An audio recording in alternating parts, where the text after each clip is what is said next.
We want an Africa, as you said, where there is equality of gender, equality of opportunity,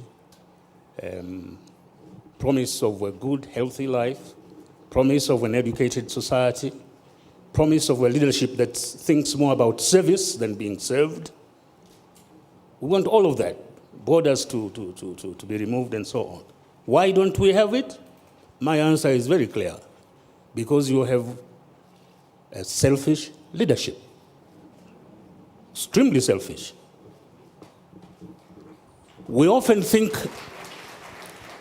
of the problem of leadership as being the problem of the leaders alone. Fine. They must be defined, have integrity, have all those we want. But to succeed, they must be able to implant those attributes in the population. Their political parties must be organized in such a way that they reflect those values and embody those aspirations in their political interaction. If they don't, you have trouble. We are multi-ethnic societies. What basic values have we embodied in these societies? Equality? Or is it diversity? How do you convert diversity into strength rather than diversity as a cause for war and internecine fighting? Can it be done? It can be done. It's been done in centuries before, in Europe and elsewhere. Why can't it be done in Africa?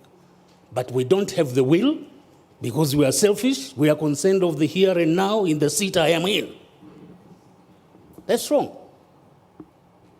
We have, it's ironical that you have a continent with the best natural resources of any others as of today, but they are being exploited for the sustenance of those who enslaved us and continue exploiting us rather than being exploited for our own emancipation. Why? Because you have a leadership that does not recognize the degree of present-day enslavement, economic enslavement, and the necessity for emancipation. It's ironical.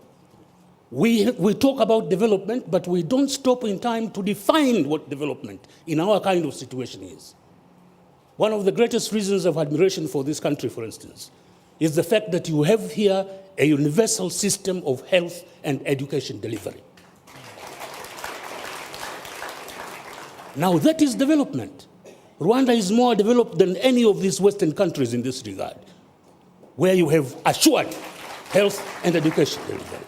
So we really must rethink where we are, why we are what we can be, and how we can. I agree, women, youth, and all those things. But internally, the fault is in us, dear Brutus, not in our stars. Thank you.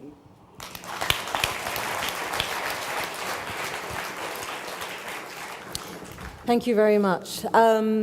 If I can have people, I'm going to go to the floor. If people can please raise your hands. If you have a question,